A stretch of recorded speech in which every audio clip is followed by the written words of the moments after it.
Hey guys, remember the two pillars that are holding up the economy are consumer spending and unemployment.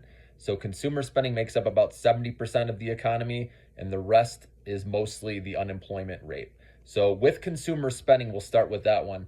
I don't think consumer spending will take a hit anytime soon because of now the buy now, pay later options that are out there, which allows these people that may have struggled in normal circumstances, they can now break up these payments, over months, which really helps stretch consumer spending.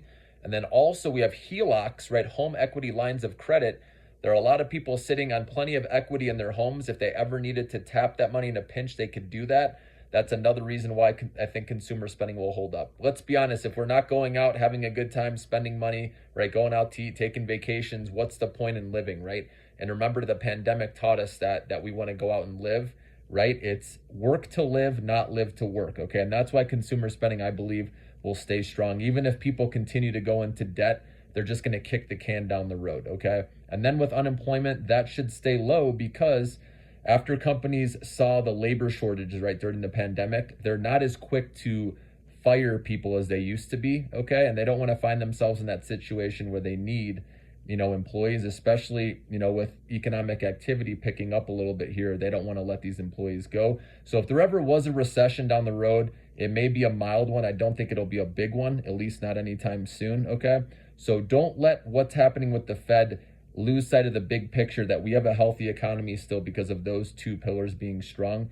Who cares if the Fed cuts rates in March, June, whatever? If they do it at some point this year, it's going to be good for those small cap AI stocks, okay?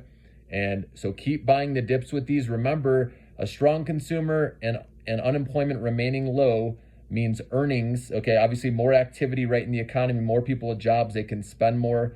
That means earnings are going to pick up, all right? We already got through the earnings recession, and now they're expecting that to continue to pick up now, especially if interest rates get cut like they're talking about this year. That's going to help these small cap stocks that have struggled, that are more interest rate sensitive. Now, obviously, if they need to take out loans, right, or get some funds, right, to help out with the business, they can do it at a lower rate, and they might not have to issue more shares and have stock dilution, which again, shareholders hate that, right? Because obviously, if you own, let's say, one share out of 100 and the company issues another 50 shares, now you own one share out of 150 shares. So you got diluted. So now you own way less. So that's why lower interest rates help everybody. Okay. So it's going to happen at some point. We know that. Okay. So it doesn't matter when. Don't let that blind you from the fact that earnings should continue to grow. And that's all that matters in the end is earnings reports, right? Revenue growth and earnings per share. If those keep climbing, then stocks are going to climb as well.